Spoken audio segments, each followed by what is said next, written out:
Hey, welcome back to the State of Love and Trust. It's episode 312. And this week we are going back in time to talk about a record from 1989. That's right, it's Nirvana's Bleach, reviewed retroactively next on the State of Love and Trust. Hey, I'm Mike McCready from Pearl Jam. Hey kids, this is Mark Arm from Mudhoney. I'm Kevin Martin from Cannabis. I'm Kim Thile from Soundgarden. I am William Duvall of Alice in Chains. Hey, I'm James Joseph from James and the Cold Gun. Hi, I'm Dave Cruzen. I am Alan Johannes. Hey, I'm Greg Deal with Dead Pioneers. And this is the State of Love and Trust. The State of Love and Trust. The State of Love and Trust. Don't forget to rate, review, subscribe to the podcast wherever you listen. Feed the algorithm.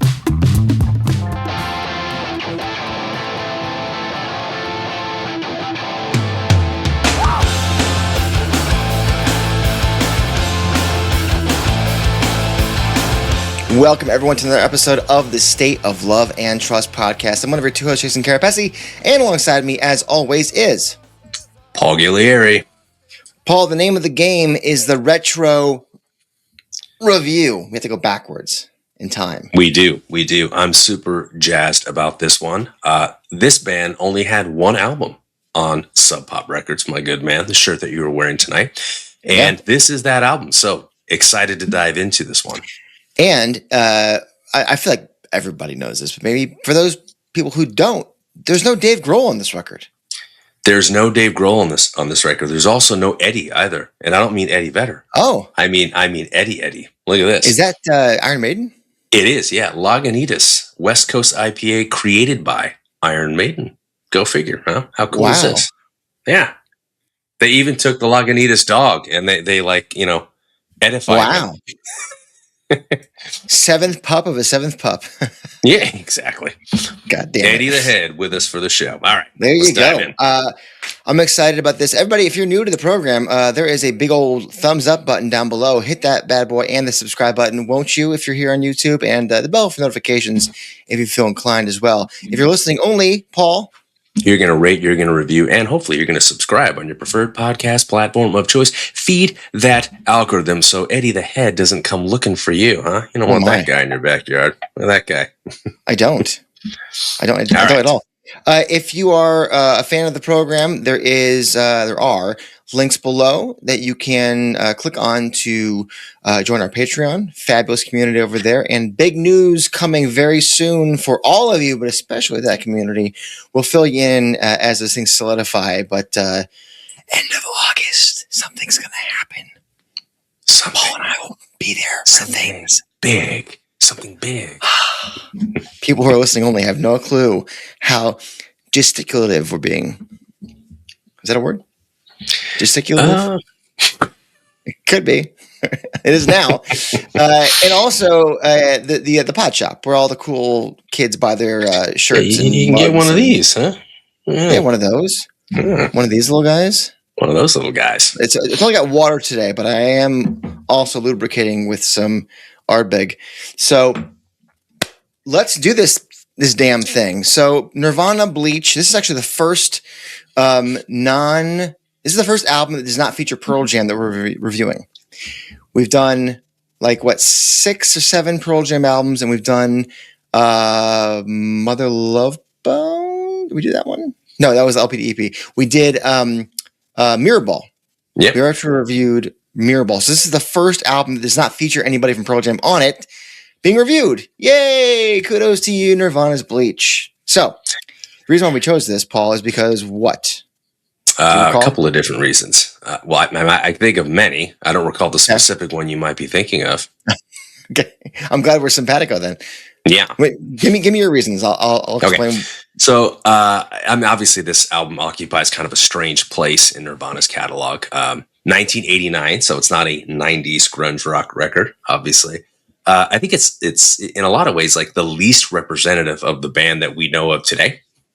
And the foundation upon everything that was built thereafter, actually. So they recorded this thing for like $500-600, which is just insanity when you think about it. Also, the only record recorded on Sub Pop, the shirt that you're wearing, as I mentioned. So you've got Kurt Cobain, you have Chris Novoselic, and drummer Chad Channing. With Dale Crover from the Melvins on a couple of tracks. Exactly. So a lot of Black Sabbath style riffs on this record. Obviously, you get the Melvin sludge is going to be there. That comes in real heavy as well.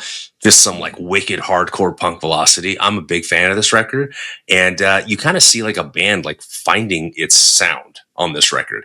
And when you look back at it now, I think in a lot of ways it feels kind of like less like a debut, which is what it was.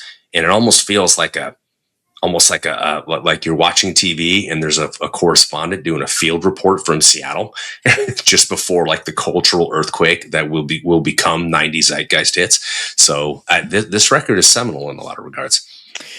So the original thought process behind doing this review now actually ended up being delayed by a couple of weeks. It would have been more apropos in the middle of June because it came out on June 15th.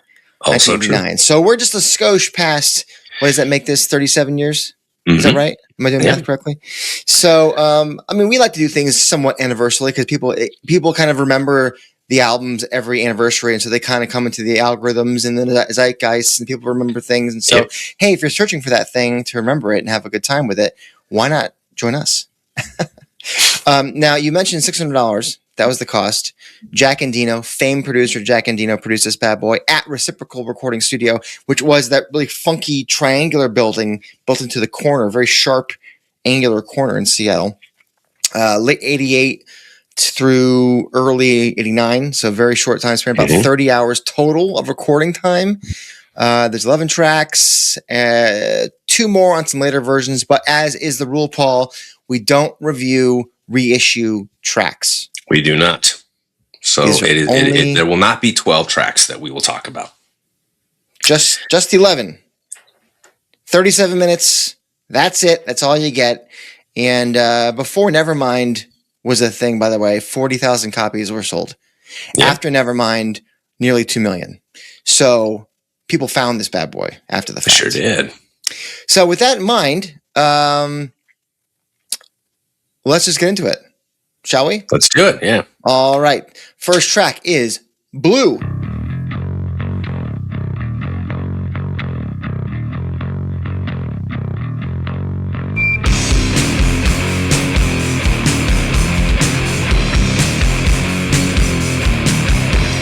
The first thing I noticed about Blue is the bass line. Oh, baby. Oh, yeah.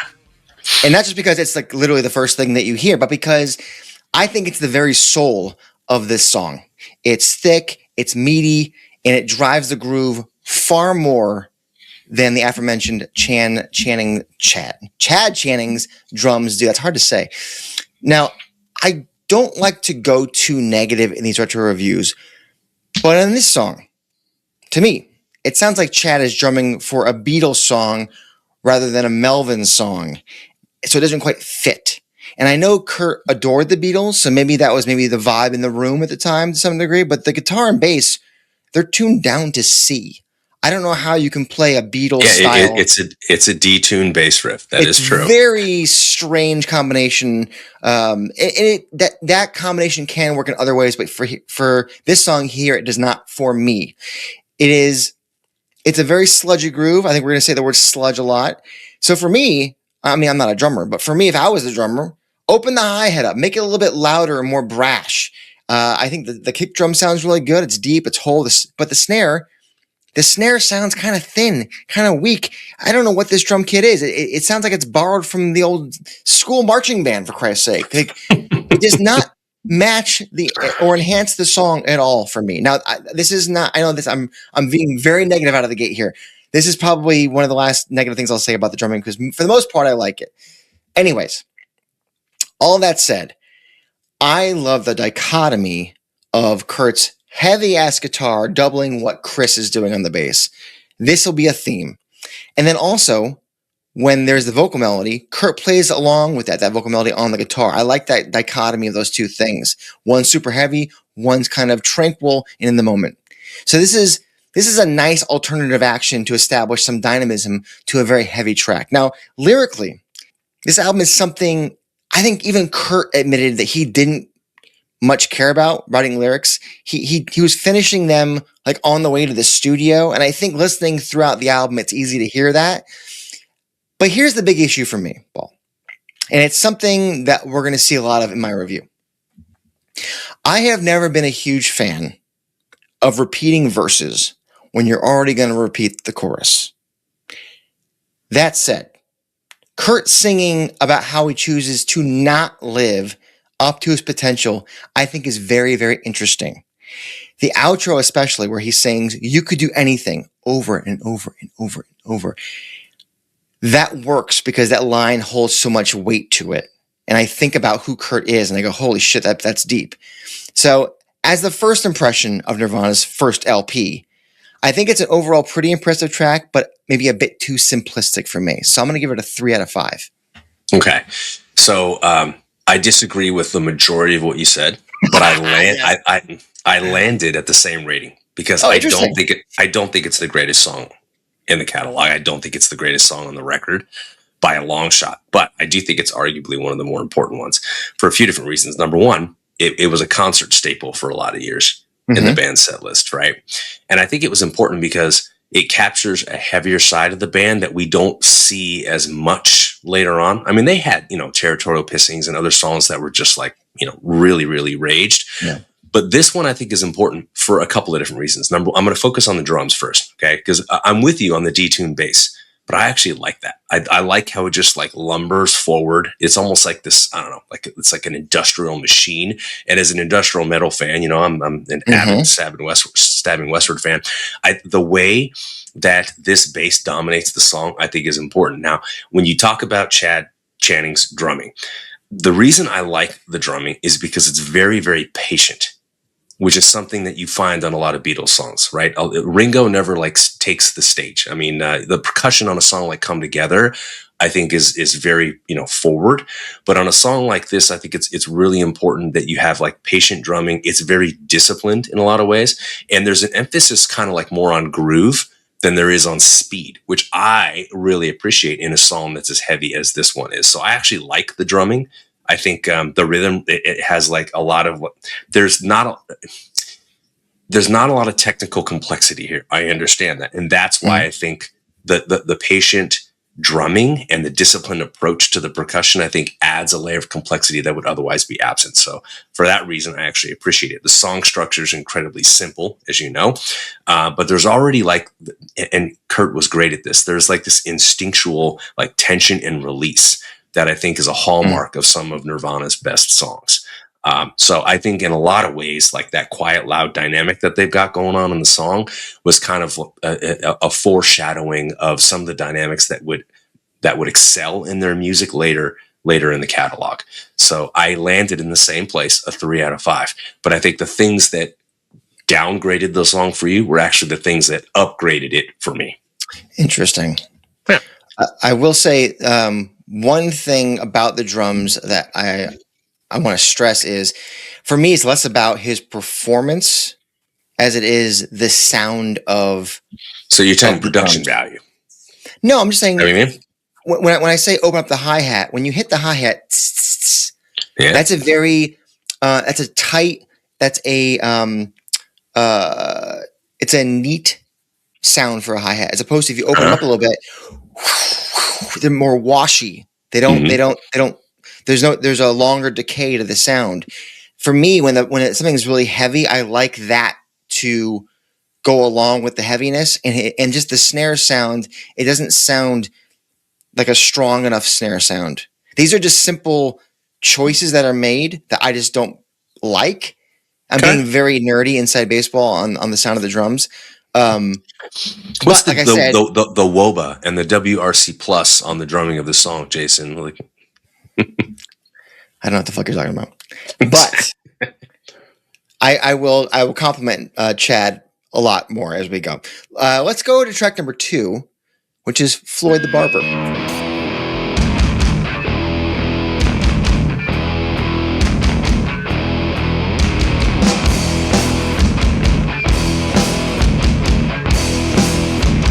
My God, what a heavy tune Floyd the Barber is. And I don't just mean musically, but we'll start there. You got the razor blade riff, as I'm going to call it, from Kurt, underscored by Dale Crover from the Melvins on the drums, as I mentioned before, and Chris. I mean, this is so powerful. So already I'm like sucked into this song. I also love how Kurt juxtaposes that brutally aggressive groove by the way he sings over. It's a very poppy melody over this discordant rhythm section, I think, which speaks to the lyrical themes. I am curious if kids realized what they were listening to at the time this song came out. You've got characters from the Andy Griffith Show. Yeah. Tricking Kurt to come to their house, only for them to sexually abuse him and then kill him. On the surface, you're like, what the fuck is going on here? But the metaphorical analysis of this 1950s, quote unquote, perfect family, perfect America, papering over the dark realities is really quite brilliant, I think. And I love when writers take something historic and they tweak it to create some new timeline or commentary. And I think about that Quentin Tarantino film, Once Upon a Time in Hollywood. Yep. This is like a brutal takedown of the seemingly idyllic nature of 1950s America. And I am totally here for it. I love this dark, like reconfiguration of what we think is so clean and pure. It's a heavy track with just enough happening to keep it musically interesting while Kurt dabbles in some very clever lyrical themes. Now, that said, it's not perfect by any means, and it still leaves a lot of meat on the bone for me. Like, I would have loved to see like another verse or a bridge or something to take it to another place, because the guitar solo by itself is fine, but there could be so much more. So I'm going to give it a 3.5 out of 5. Interesting. Okay. It's the second song on the album, track number 2, and I'm giving it a 2 out of 5.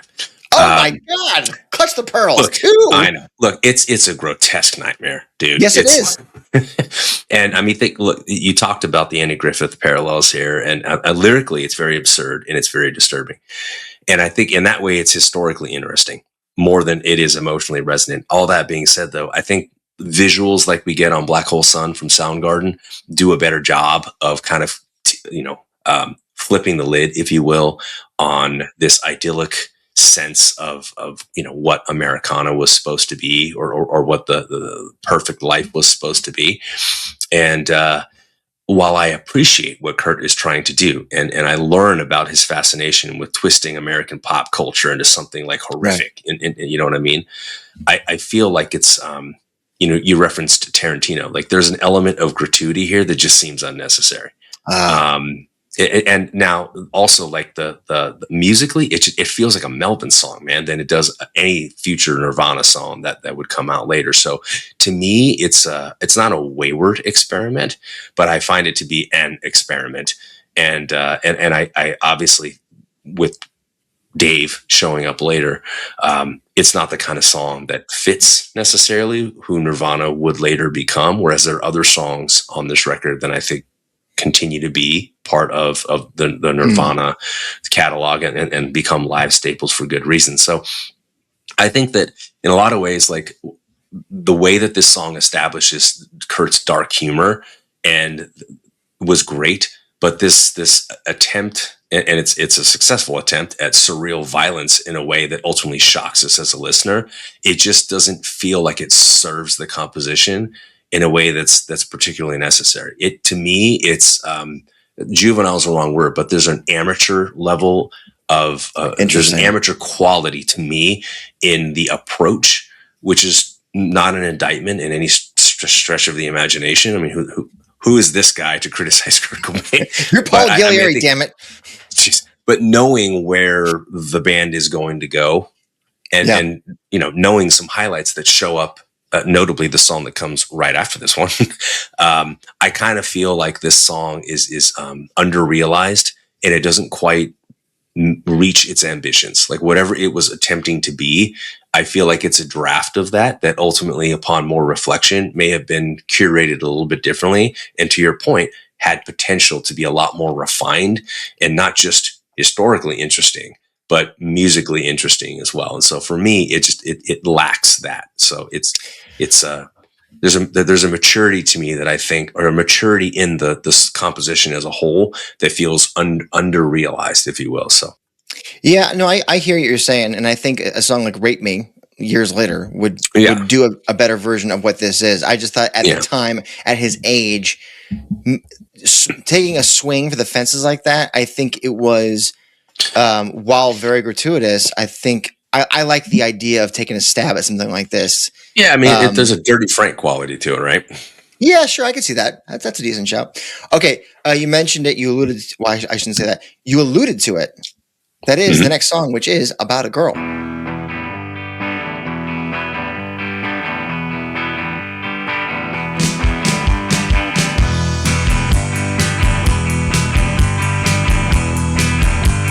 So it's funny we're talking about the immaturity on one hand of the last song, Floyd the Barber.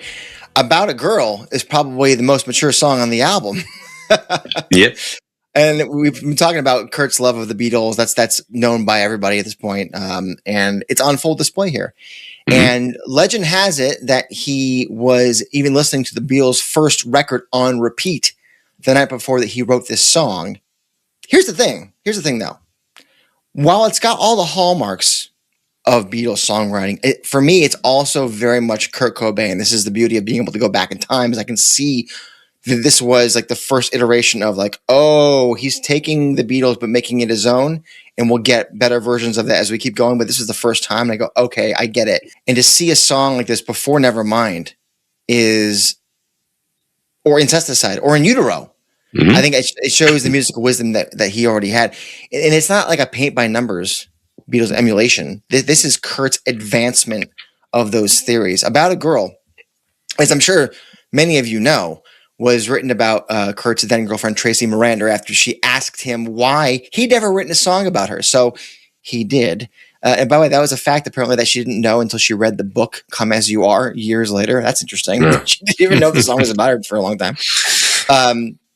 But what's really interesting to me is it's such a mature and poetic description of a seemingly very immature romantic relationship. Like that dichotomy hurts my brain.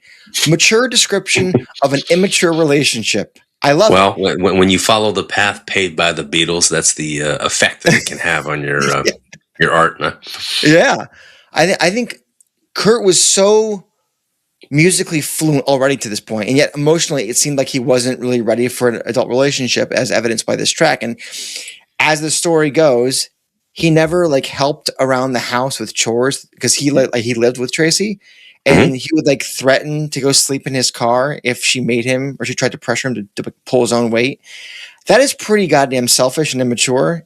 And yet here he is, able to write about it with the chord voicings and progressions of a wiser man.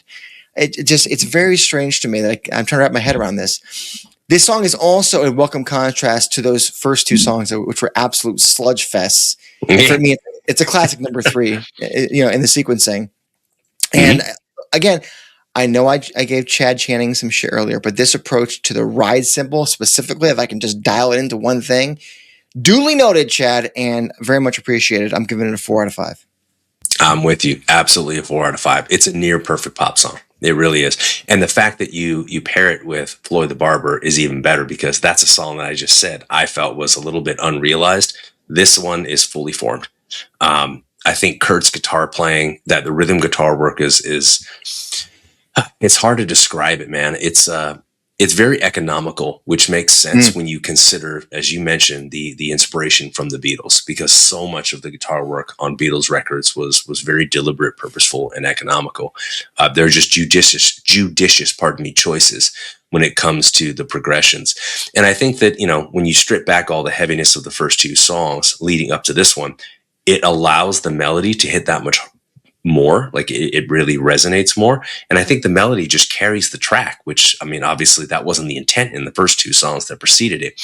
But I think with a song like this, as you mentioned, it foretells what we're going to see a little bit more of on Nevermind. But it's also one of the few songs in the entire catalog that I can legitimately say I could see this song on any one of their records. it could easily be on virtually any other Nirvana record. And I think that's a testament to its power. I'm a big fan of this track. It's one of my favorites outside of Nevermind and maybe, Heart-Shaped Box. I just think it's fantastic. It's an ambitious song. And I think what was cool about it was that there was an underground scene then. And I think this was the song that showed that of all the bands, like this was a band that was going to exceed those expectations. You know what I mean? Yeah. So in that way, I would say 4 out of 5. It's the kind of song that when you listen to it, and a lot of these, a lot of bands in general, when they have a first EP or LP, they'll often throw in like a cover just to kind of flesh things out. And maybe it helps them in the studio to kind of gain some confidence that maybe they were lacking. This is the kind of song that you just assumed was a cover if you didn't know any better, because it just didn't sound anything like anything else on the record. You're like, oh, they just doing this to keep the chops. No, this is their song. This is their song, man. Well done. Well done. All right, let's go to the track 4. It's School.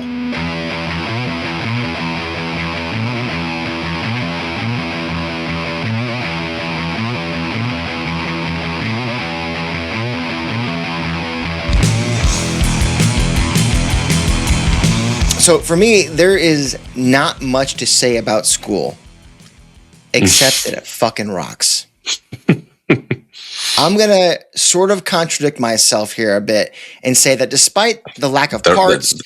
You like the repetition this time, don't you? The lyrical repetition, the lack of dynamics, it's incredibly good at what it does. The main riff is so good, so good. And for me, if you have an incredible main riff, you can go a long way. Another shout out to Chad Channing, because I think that he really does the song justice here.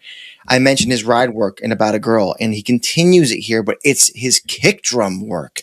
He's alternating at the end of each measure. He's either got a double kick flutter or a triplet. And it's these two little tiny subtle details that I think is this cool like metal flash in a song that's otherwise just straight up sludge punk. And all of Chad's fills expertly performed and fit the bill. So I want to say kudos to Chad for really adding a great color palette to this song. It also feels like he's bringing something extra to the table that he didn't give on Blue, which I really do appreciate. Now, you're probably wondering, Paul, how I'm going to gush over the song lyrically, because it has basically 3 lines across 3 segments. No recess. The verse, let's go through them one at a time. The verse is, won't you believe it? It's just my luck. Repeated. The chorus, no recess. Repeated. The bridge, you're in high school again. Repeated. So on the surface, I should hate this, but I don't, because I'm inconsistent. No, I don't, because it speaks to the frustration of trying to express yourself, to be who you are, and get limited, stunted, muffled, shut out, contained, restricted, or just straight up muzzled. And the use of school as the setting is just simple artistry, because where do so many kids feel these things, feel trouble expressing themselves, but school? But also, for Kurt, this whole Seattle music scene could also feel that way. Yeah, have you ever heard of the Seattle Freeze? It wasn't so easy all the time to write and perform songs there, Olympia or Aberdeen. So I think repeating these lines with only guitar solo to break them up, I think is actually kind of genius. And I would also say to you, Paul, that I think it's the best guitar solo on the record.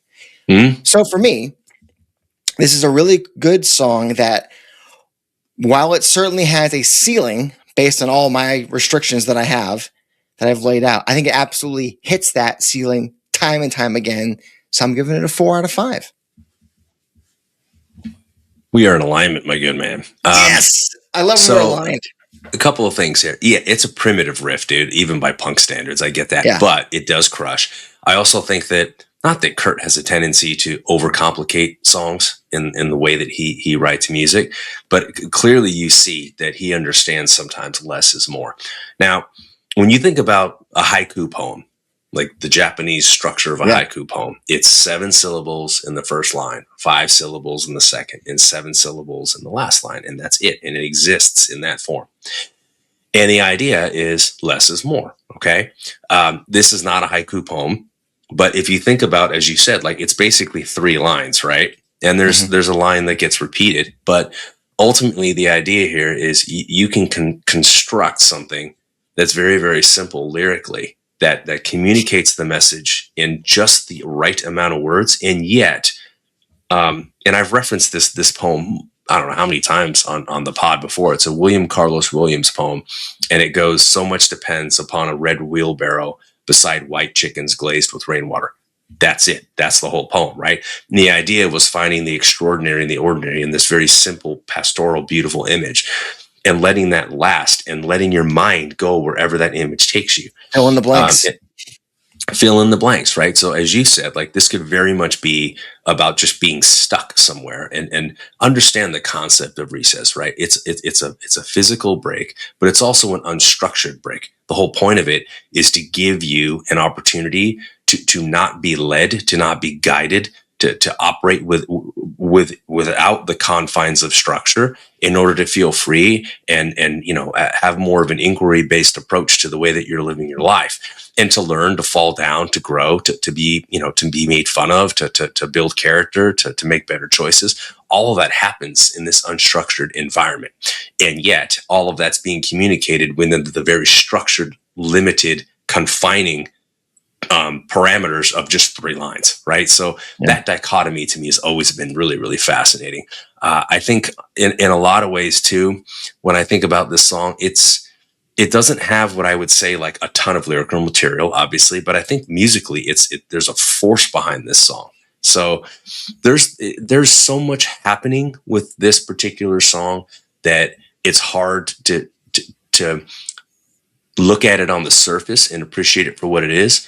And yet I have clearly already dwelled longer in reflection upon this song than I have any of the 3 that came before it. You know what I mean? So that alone, I mean, what is it? Mark Twain said, a classic demands a rereading. That's the definition of a classic, a book that demands being reread. This is the song on the album that I've gone back to and thought about and reflected upon more than any other song on the record, for good reason. So 4 out of 5.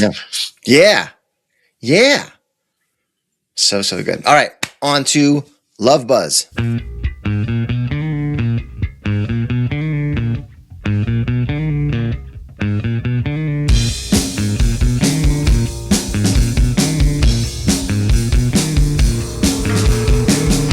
Another song, another iconic bass riff from Chris Novoselic. I love it. Steals the show on this one. He does, because the problem for me is that's the only interesting thing about the song.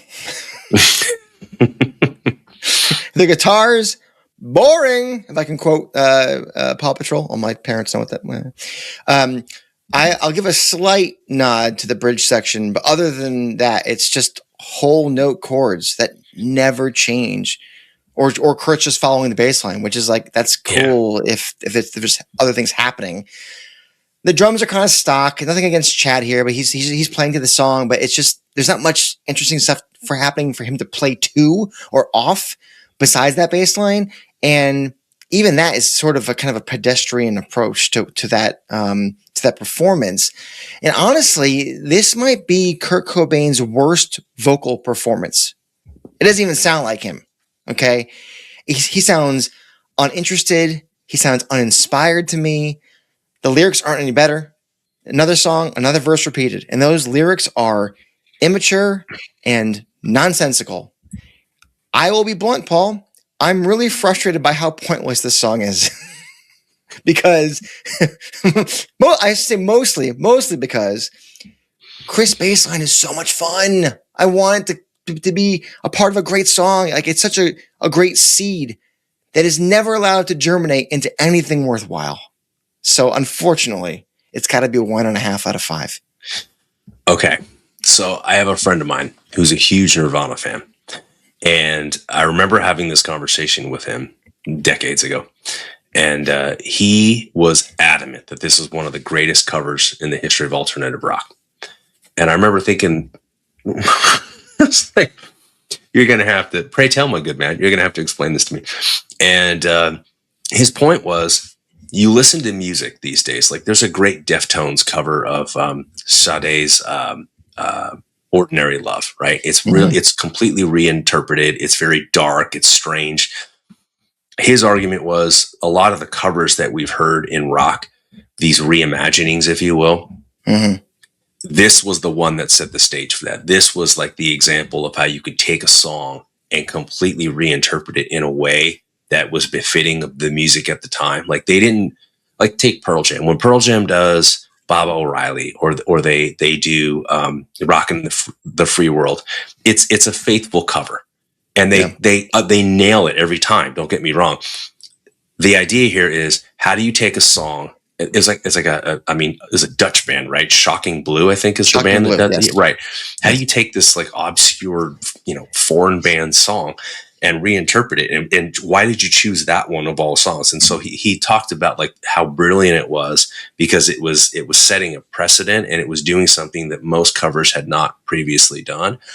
I would argue there are many examples throughout history, even for decades before Nirvana did this one, where other bands have take Jimmy Page doing all along the Watchtower, man. Yeah, Knocking on Heaven's Door with Guns N' Roses. There's a ton of examples of artists that reinterpreted songs in the vein of their style of music. So I begrudge that point. All that being said, though, when I hear a song like this, what I don't understand is, I think it was the only, or if not the only, it was the first Sub Pop single.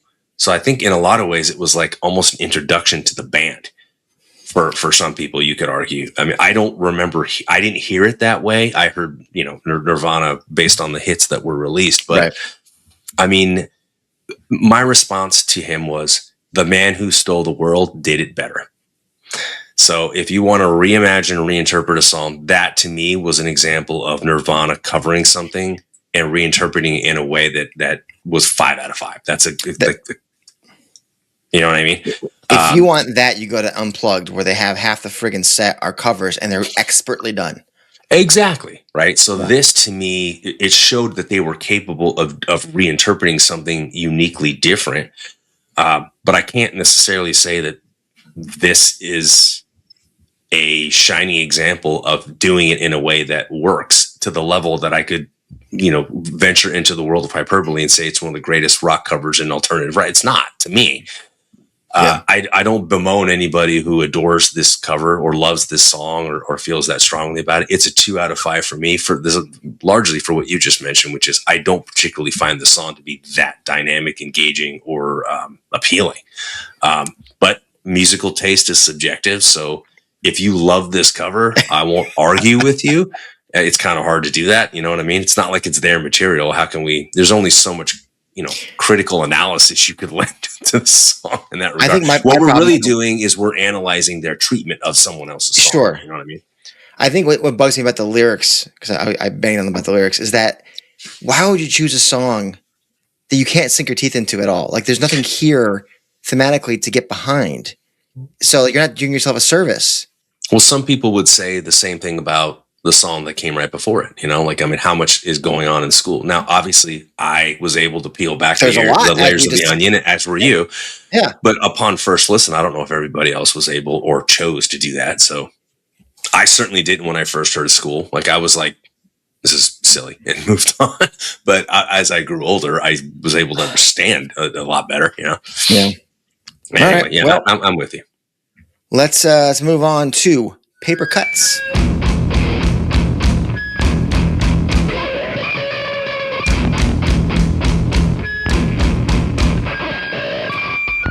Okay, Paul. So for me, I think we're back on track. We are with Paper Cuts. Back on track.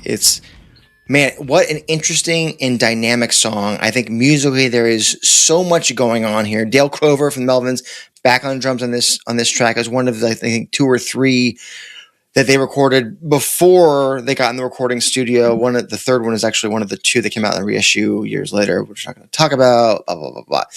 Anyways, he's back on drums. There is a heavy, organic, almost timeless nature to the drums here. And while the guitars follow that staccato nature of them, they also let all that feedback out in between the hits, which is just, I love that. I love that because they're always different.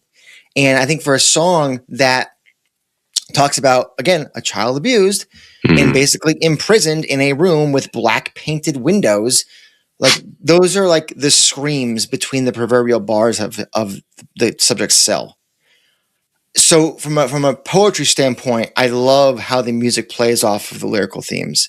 Mhm. Now, Kurt, unlike on Love Buzz, because he can't, he chose those lyrics. He also chose these, but he wrote these, and he paints us a picture like only he can. Where these stories come from, I don't know. It's hard to say, but he so vividly and poetically articulates being trapped by his parents, living in squalor, longing for his mother to return the favor of love. And there's one section of lyrics that I got to read that I find just they're so brutal. And he's talking about his mother's eyes here, and he says, "But I see hers, and they are blue, and they cock and twitch and masturbate." Now, on the surface, you're like, what? How? What? Why? Is this shock value? I don't think so. I think this is great, wild imagery. Now, you might say, well, it's kind of like Floyd the Barber, which is gratuitous to be gratuitous. I think he's making a point here in using a shock value word to get that across. I also think he juxtaposes this imagery, maybe sardonically, with that post-chorus screaming of Nirvana, Nirvana. Mhm. or maybe it's not sardonic at all. Maybe there's an element of being beaten down for so long that it feels like his station is deserved. I don't know. It's hard to know with Kurt. But this is what makes a great song for me, is lyrics that can inspire interpretation in a multitude of ways. And I would say that Kurt's vocal performance is vintage. His vocal control and his range are on full display here. And what's really interesting is that this song sounds more like an Alice in Chains song It than a does. Nirvana song. I know, it really right? does. Yeah. So I think we're seeing range here from all the guys, which I'm totally here for. And again, it's not a perfect song, but there, for me, is so much to like about it, to dig into and find meaning and feeling within all the dynamism that I like it. I like it a lot. I think it's really nicely done. I'm going to give it a 4 out of 5. Okay. I'm at a 3.5, but I think you made a really salient point when you talked about the suffocation of that prison cell and feeling like these walls are coming in on you. Yeah. I think the slow tempo of the song really creates that like suffocating tension in the composition. I think that's really, really important. His delivery, like his vocals sound just haunting in an authentic way that makes me feel for him. Yeah. And I think that's powerful in a vocal delivery on a lot of levels. As you mentioned, I mean, child abuse is heavy, man. It really, really is. And I think that what was cool about it was like, here's a band that, it sounds like you're listening to this music and you're thinking these guys are just writing about silly nonsense. They're not. I mean, there's a lot going on a lot of these songs. This particular one, this disturbing subject matter, they managed to treat it in a way where it doesn't feel like they're exploiting it for their own gain. And sometimes I wonder, Kurt not often, I recall seeing an MTV interview where he told, was it Kurt Loder, who was, he said something along the lines of like, I don't dislike Pearl Jam, I just hate their music or something. And then he like nervously giggled and never expounded upon that. And part of me wonders if it's like, I wonder if he felt like they were tackling subject matter in a way that was exploitative. You know what I mean? That Pearl Jam was. Yeah, which I disagree with. I do not think they were, and this is pure conjecture on my part. I'm not suggesting Kurt necessarily felt this way, but the way they treat it as bands, the way Eddie and Kurt treated it lyrically and sonically, the way they treated it is very, very different. And I think both are incredibly successful in their own ways. But I wonder if, there was something about Kurt and authenticity and he was almost, there was a prejudice there to a degree and almost like a, like a threshold and I don't want to call it pretentiousness because that's unfair, but I almost feel like I wonder if he understood, if he truly understood what Eddie was doing, what Pearl Jam was doing, because when you do, I don't think it's triggering the way that for whatever reason he seemed to not connect with it in that way.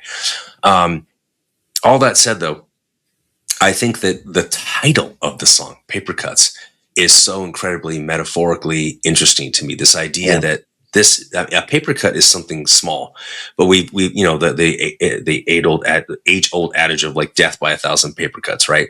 These moments of child abuse, one of those moments can have a lifetime of traumatizing effects.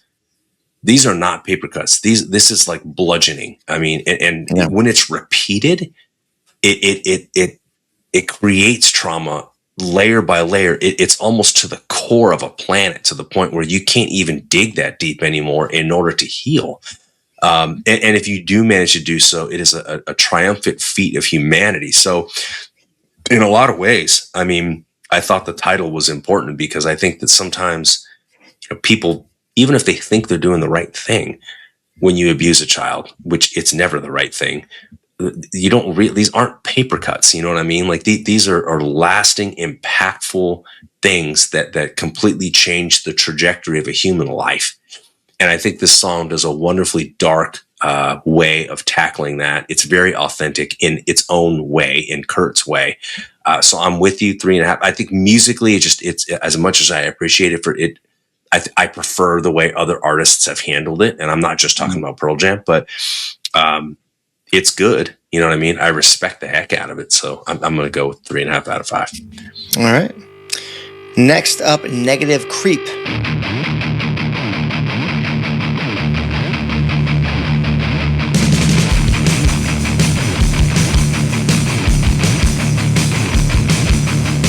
Negative Creep begins with another fantastic guitar riff from Kurt, and this one is a classic. And I think Chad Channing plays this one right on the money. He lets the guitar do the talking through the verse and the pre-chorus, and then once the chorus comes around, he adds that little bit of bass, double bass drum flash to give it just a little bit of spice, which I like. Listen, Kurt was obviously a genius, but one of the earliest signs of this, and something else I think he got from the Beatles, was the ability to know where to place an untraditional hook. Yeah. At the end of each bar in the chorus, there's that band break where he does a little guitar band like feedbacky thing. Mm-hmm. Remember those? Yeah. And they're different every single time. And they're not just for show. They break up that grinding, sludgy groove. They give your ear a quick reprieve in a way before you're pummeled again. Lyrically, this is another vintage effort from Kurt. I really like these lyrics. He's singing about antisocial behavior, self-criticism, to put it lightly. And this isn't anything new, but the way that he's able to transmit those feelings through few words is evidence that he can say as much with how he sings as he does with what he's singing. Negative Creep, like a lot of songs on this record, is not complex by arrangement, by lyrics, by performance, but I think it's the interplay of all those things together that makes this one interesting. And I think we get a glimpse of Kurt's psyche as much from him singing I'm a Negative Creep as we do from a guitar squeal or the crushing bass groove or a kick drum flutter. And I will say I do have to dock it a half a point because it does fade out, and I do not like a fade out. You're not a fan of fade outs. Life wasted. Not a fan of fade outs. No, go back to the demo. They almost never work for me. So despite that, it's a very, very solid track. I'm going to give it a 3.5 out of 5. That's solid. I'm going with a 3, but I can't help but think like either it was Revolver or Sgt. Pepper's Lonely Hearts that was in rotation when he was starting to write these songs, because what you just talked about in terms of those little flourishes and the way that the Beatles do that is like very prevalent on those two records. I think this is the closest thing that we have in the catalog to like a punk anthem. That line in there, Daddy's little girl ain't a girl no more. To me, this is the after effect of Danzig's Mother. Like this is what happens. You know what I mean? Like this is the consequence of Daddy's little girl dating that guy in a lot lot of ways. And then she's Chloe's dancer. What's that? And then she becomes Chloe's dancer. Yeah, there you go. Right. I don't know, man. I mean, it's fast, it's aggressive, it punches. You know, there's a raw energy to it. There's no finesse other than those little flourishes that you talked about. But there's like an interesting like experimentation with self-loathing that he does, and knowing where Kurt's life would go. I think there's a prescient quality to the song here. to me, it's like classic underground Nirvana. It really, really is. And so I think that's why the song resonates with diehard fans so much. Is it feels like there's it's like mayonnaise to Smashing Pumpkins, right? It's that song that like the true diehards just like that's their song. You know what I mean? And so I appreciate its placement in the catalog and the way it resonates with people in that regard. And so I think the catalog would be incomplete without this song. It really, really would. So. Yeah, it's I think you listen to the first 5 seconds and you go, oh yeah, that song, that's right. Maybe you haven't heard it in like 15, 20 years. Yep, that song, I love that song. Yep, that's one of those that I think stays in the set list just because it's an earworm in a lot of ways. Now, what's fascinating is the one that comes right after it is arguably the most overlooked on the record, and I'm interested to find out whether or not you think it deserves to be overlooked or not. We'll find out. All right. Right now with Scoff.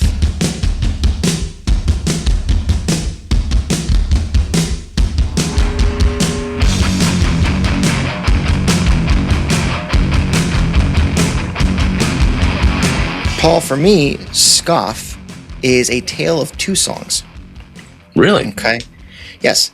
I'm in love with part of it, and then it just repeats itself like they couldn't think of anything else to play. You got this opening bruising riffage, the verse and that pre-chorus of "Give me back my alcohol." Fantastic. Love it. Crushing, brutal, emotionally naked. Kurt is lamenting a father who doesn't love him back, sort of like the flip side of Paper Cuts in some ways. Mm-hmm. But after that, oh baby, that chorus, both musically and lyrically, is for me incredibly weak. Mm-hmm. Heal a Million, Kill a Million does nothing for me.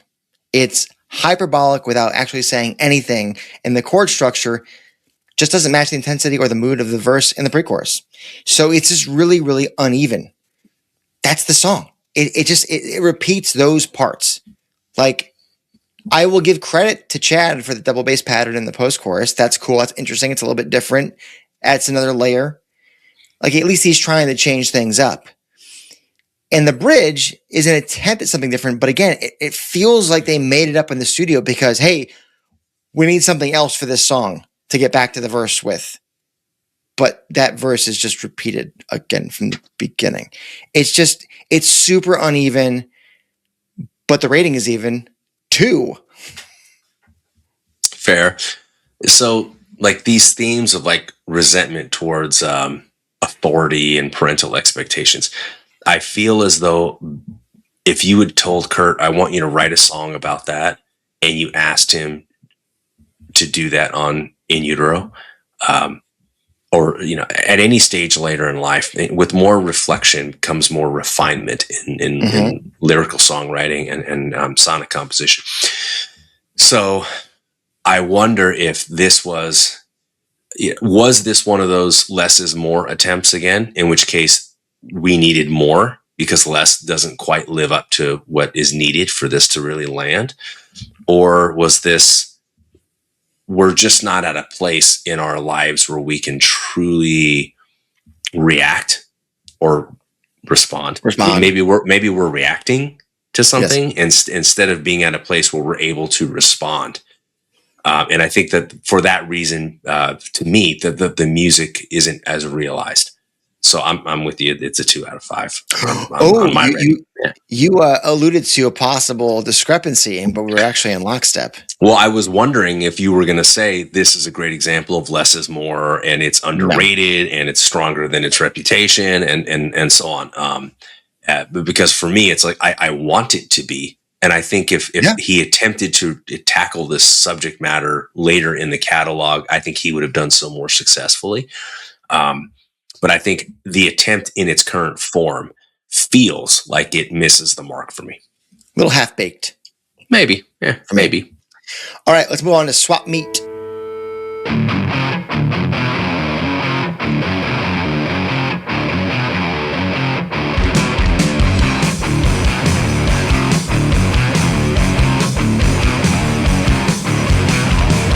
All right, so there is a lot of song packed into swap meet. And by that, I mean, it's probably the most dynamic and well orchestrated song on the album. There's changes in tempo, change of mood, vocal shifts from verse to chorus, some wild drum fills. There's a lot happening and a lot to love. The opening riff is mature, it's bruising, it's tight. Kurt and Chris are locked in. I love this. In fact, the chorus might be my favorite on the record. It opens up from that punishing groove to allow Kurt to spread his vocal wings, but also let Chad add some color from the drum kit. We're grooving here, babe. We're cooking. I love it. He doesn't feel stuck inside a box so much in this song, Chad, which I love. I feel like he's able to get out from within some sort of guardrails. Now, lyrically, it's another song with dimension and depth that keeps the listener asking questions. I love this. You got this couple making modest living by selling arts and crafts on the road, but it seems that they just can't meet emotionally. They're almost loving each other in parallel, never truly connecting. But if you are a romantic couple who happens to also be in business together, you can't show that disconnect. You got to keep an image, right? For this to sell things, sell. Yeah. So now ignore the specifics of the couple, because the idea that we need to show others different versions of ourselves and our relationship publicly versus privately, I think that's a very valid concern. Like, I am actually worried about Kurt, where he's drawing inspiration from this song. Is it a relationship with Tracy, somebody else, a previous relationship, his parents, some friends? Is it just made up? I don't know. I feel like Kurt, you mentioned this before, I feel like Kurt, much like Ed, in some ways, I feel like they both feel very deeply. And, absolutely. And they would write about what struck them. And whether it happened to either of them or not, Ed's obviously very, very good at third person. If this happened to someone else, he was able to write in this third person very cleverly and in a way that made you believe he understood their story. For me, that's one of those songs. It's a solid song. Again, a bit too repetitive for me in this context. So 3.5 out of 5. So I don't have a lot of examples that I can cite in the Nirvana catalog of like character writing on Kurt Cobain's behalf. This was interesting to me. I don't think it's a first person point of view. I don't think it's about him or necessarily his life or I don't even know if it's about anyone he knows. It's one of those few examples of like observational songwriting that Kurt rarely, I felt, delved into. And I really appreciated, like, it's like sketches, like, of this world and these themes of consumerism and just desperation. And it's done, again, less is more, in just a few verses. So I think this is another example of an experiment gone right in a lot of ways.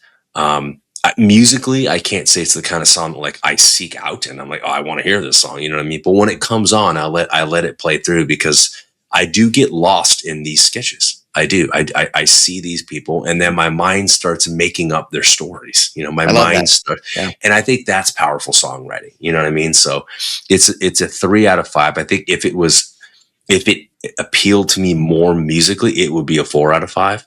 But I really respect the composition. I think it's incredibly well done. So. Especially from an early age. Underrated. Being able to do this at an early age is pretty impressive too. To me, it's the most underrated song on the record. Yeah, I can see that for sure. All right, let's go to Mr. Moustache.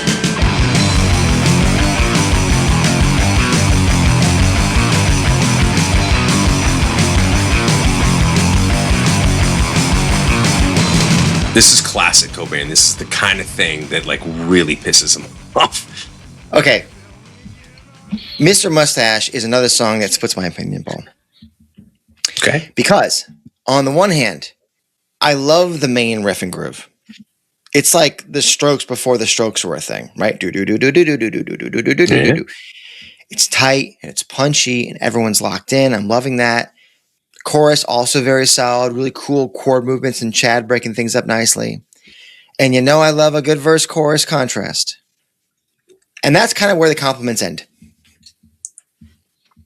I have read that this song is a takedown of toxic masculinity, but my brain cannot see it in these lyrics. Just can't find it. Individually, each line, I mean, well, I could see something maybe in it, but the lines together, they don't click for me. Okay, I don't see any coherence, especially not in the chorus, which I'll read to you right now, because what the fuck is this? Easy in an easy chair, poop as hard as rock. I don't like you anyways, seal it in a box. The fuck are you talking about, Kurt? If I'm the only one who doesn't understand this song, then okay, fair play on me. But like this falls so flat for me. And like if I didn't have the internet to help me diagnose what this song is about, I could never tell you what it was about. And listen, the idea of firing back at toxic masculinity, all for it, great. I don't see the translation here. On top of that, it's very repetitive. Again, fortunately, it does have a very solid musical base, which kind of keeps this thing from sinking too low. So I will give it a 2.5 out of 5. Okay. I'm with you. I think that I understand the attack on performative masculinity in the song. I really do. Yes. But I don't know if I would have been able to do that if it wasn't called Mr. Moustache. Give it another title, and I don't know if I arrive there. You know what I mean? And I think that's kind of cool, though, because that's a great example of how you can paint a picture of something, and the title is the missing link that's needed to complete that picture. So well, it shouldn't be, though. But I mean, sometimes, look, a song is not just sound. I mean, I think it's an acknowledgement that the lyrics and the composition itself actually receive a title, right? I mean, bands, artists, they make conscious decisions about what they're going to call songs in the same way they do albums. So to me, it's a great example of, look at Jeff Ammon's writing. A lot of times, it feels very vague or abstract, and sometimes it's the title that helps you make the connection you need for it to fully realize itself, or at least to go down the journey or to take the detour that he wants you to take. And then you go down that road as far as you want to go, and it leads you wherever it leads you. And there's less of a care of like, well, I have to get you where I got, you know what I mean? And I appreciate this song in doing something similar, where there's clearly this desire. First of all, the song's too frantic for me. I mean, I think that to me takes away from this indictment of what you call toxic masculinity. But it's the performative part that I think is what he's really attacking, because that's the whole point of the mustache, right? It's like, here's the look that I want you to see. Here's the projection of me that I want you to see. I'm Mr. Mustache, right? And you're looking at the guy and you're thinking, like, you're not even a person. Like you can be reduced to this single physical attribute. You're a poser. You know what I mean? And so I don't know. I think that I appreciate what it's trying to do lyrically. I love the way the title ties in order to help, as I said, complete that picture. I think musically, I wish it was not so frenetic. I think that it's the kind of song that needs to breathe a little bit. I think I would have appreciated maybe a little bit irony, because the rage in the music feels too on the nose to me.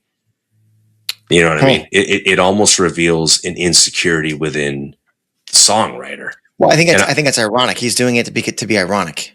He is. They're also toxically masculine, and this is what everything is about. But if you're going to do that, then I think I would choose a more muscular, like classic rock style riff.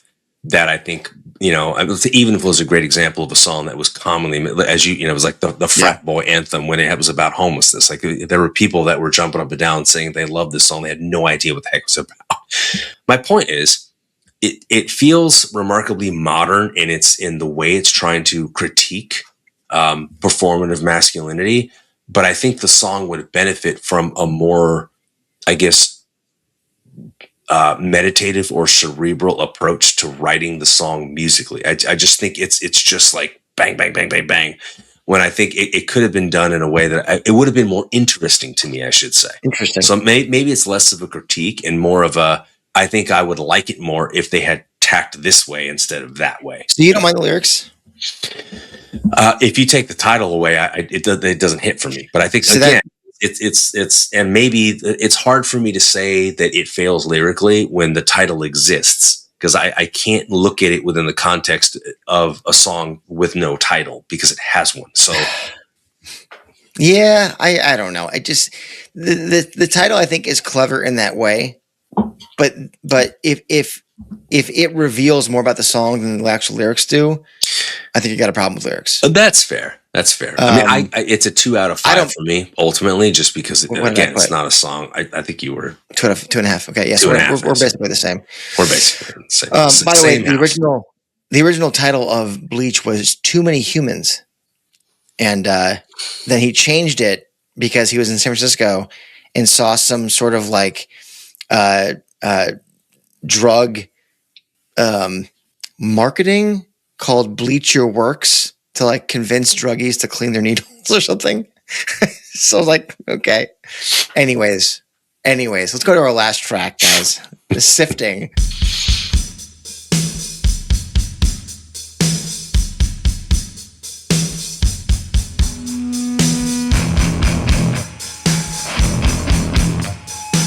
So Sifting is an interesting song in that there are some really cool seeds for a song to grow from. But I think Nirvana overwaters them, if that makes sense. Okay. This main punishing chuggy riff is very cool, but I feel like they kind of run it into the ground. It's repetitive. Yeah, the chorus line, "Don't have nothing for you," I think is expertly sung back and forth, like twice in a row. I don't need it repeated 4 times. I don't need 8 of those to get the point across. Also, I would have axed the pre-chorus the second time around. It's not that it doesn't add anything. It's just that I think its impact is dulled or diluted when it's repeated that second time. Now, I actually like the premise of the song, hitting out at authority figures like teachers or preachers who use their authority in misplaced or nefarious ways. It's just that the way that it's done, like, if that's all you got to say and you're spreading this over 5.5 minutes, come on, dude. I need something else. We're getting into mirror ball territory. It's like you had me for 90 seconds and then you just repeated that over and over and over. This isn't the good kind of repetition for me. Now, I will say, despite that, there is a lot to like in that 5.5 minutes. So I'm not going to bury this thing. I'll give it a 3 out of 5. Okay. It's a 2 for me. I think it does a great job of creating mood, but I don't think it succeeds in building narrative. And maybe it was never intended to. But if you're going to create mood, man, we are really staying in that place for a while, as you just mentioned. And I think like emotional, abstract landscape that to me, it was a precursor to what I would see more of on In Utero. So in that regard, as difficult of a listen as this song can feel like, I do think that it's shades of what we would see later and perhaps more successfully on In Utero. But I'm with you, man. It's slow, it's hypnotic, but it's very repetitive. And does it go on for minutes longer than it needs to? I mean, it's one thing to create a mood, but I mean, like, why are we hovering here as long as we are? If we're going to be here this long, like it should have more dynamic qualities. Otherwise, it's like, why are we here? Is it building towards something? Is it shifting? And you know what I mean? And it doesn't. So, and it's nothing against Kurt, because like, if Neil Young can't do it for me, in some of those Mirrorball tracks, then you're not gonna be able to do it. Like, it just, that's fair. Sometimes just 3 chords over and over again for 8 minutes is just not gonna work. You got to break it up. It's a great example of, if you're not a Nirvana fan, the things, and I'm talking about the whole catalog, like there's just something about the band that just doesn't hit. Like, you kind of, you appreciate Smells Like Teen Spirit and some of their hits, but the rest of their sound is just not as accessible to you. To me, what you're hearing in this song specifically, and in many other places in the record, it's like the epitome of what doesn't work with Nirvana for you. You know what I mean? Whereas conversely, there are folks that like, this is so much of what does work for people who love Nirvana. And I think there's a greater appreciation for that record because you get a lot more of it. But again, to me, it's a band finding itself in a lot of ways. I mean, obviously a brand new drummer completely reshapes so much of their sound, both live and in the studio. So I think it's a window, it's a glimpse into what we would see later in the catalog. And it's a really interesting time capsule into a songwriter in Kurt Cobain who was he's exploring different ways to tackle different subject matters and narratives. And in some ways, it's almost like it's like finding someone's sketchbook, you know what I mean? And some of it works, it's unfinished and whatnot. And then you see later, like, okay, I see where the masterpieces would eventually, I see how. Like, I was gonna say, it's kind of like when a band is rehearsing before, like it's like a sound check, right? They're rehearsing before the actual thing, to a degree, yeah. In their rehearsal space before they go to record the actual album. And the thing is they actually were rehearsing a ton before they went into the studio because they could only afford 30 hours. Yeah. But this feels like the sketchbook. It feels like the rehearsal. It feels like the rough draft of who the band could be. And it was unfinished and uneven in a lot of ways. And you saw it in our ratings. We were both as low as like 2. Actually, I was 1.5 for one of the songs, all the way up to 4. And it just kind of did this throughout the entire record. It's uneven. It's not consistent. But you see the flourishes of brilliance when it all comes together. And over the next 3 albums, you really see what I mentioned, seeds planting. The seeds planted here, they sprouted in the next few records. And yes, can't wait to review those records because we were a little harsh here, but I think that it's a really good starting point for a band like this. I really do. I think if you walk away and you're thinking, God, man, these guys reviewed this record and it feels like they're basically saying that many of the tracks function basically more as riffs than fully realized compositions. I don't necessarily think that's the definitive takeaway. And I wonder if that I hope that that's not the takeaway, because I think that why is this record still beloved? Like, why did it sell 2 million copies? Was it pure curiosity? Like, oh man, like I love Nevermind. Not for 2 million. They've got another one. Exactly. So, I mean, clearly it first of all, like, let's look at this in context. It captures a moment that is gone, right? Think about it this way. It arrives in 1989 before grunge becomes this massive marketing category on a lot of levels, right? And it comes from a band that has these like hardcore punk roots to it. And so before, Seattle becomes this epicenter, this global phenomenon, you have an artist like Kurt Cobain. It's before Kurt Cobain essentially learns how extraordinary his melodic compositions and capabilities would become. And again, and I've said this, it's about a band finding themselves. I think they sound like an underground band, like, and they're like trying to be like the sludgiest, heaviest band in town. You know what I mean? But that's why About a Girl in School, like, shines. Those are windows. So much. Those are windows. Those are windows. What's possible. And I look at Silverchair's Frog Stomp in a similar way, where it's like, I think it's a more evenly consistent record. But it's just as raw. They're 15 on that record, and if you look at the next records after that, Diorama, you go all the way past that, and you're like, holy shit, these guys were fucking brilliant. Mm-hmm. But they were learning as they went. They were learning in the spotlight. And while Bleach didn't get any pub really at the time, the fact that they were so good, the fruits of their labor from Bleach forced people to go back and say, okay, how did this happen? Right. Oh, this is how that happened. Like the riffs are quintessential, like late 80s underground rock. But the melodies are totally like 90s rock. You know what I mean? And there is like this tension, and you can see it which one pulls the other forward. Right. You know what I mean? And so I think 40 years later, it's interesting it's to see that tension and the band being pulled forward. And without some of those songs, like that tension doesn't exist, and it becomes almost like a, like a rehearsal session for a band before they get a new drummer and become something. That is the beauty of the retro review, Paul. Uh-huh. We have the hindsight, my friend. We can see where it went. What do you guys make of Nirvana's Bleach? We got a whole number of rankings on all these songs, 11 songs, rankings up the wazoo. Let us know what you think about each track in the comments, wherever you talk to us online. I'm losing my voice here, Paul. The scotch is almost gone. Eddie left me. Eddie's gone. So he's gone. Yeah. He's gone. Eddie. Oh my God. Eddie. Oh, I'm losing my mind.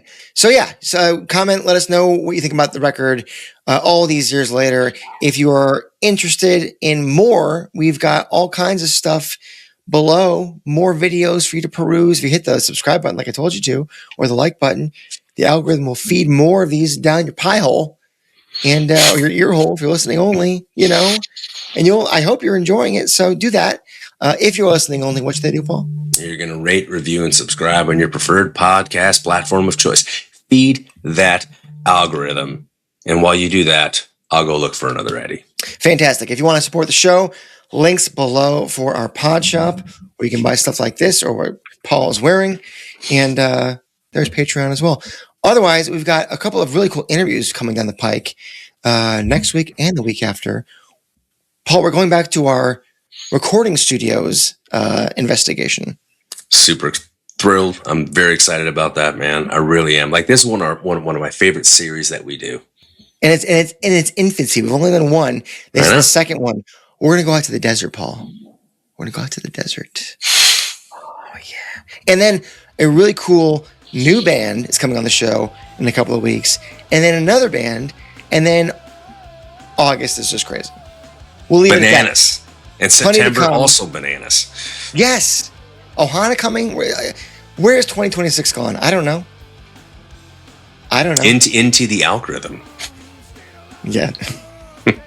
Before I lose my mind, we'll see you next week. And until we do, you're listening to or watching The State of Love and Trust.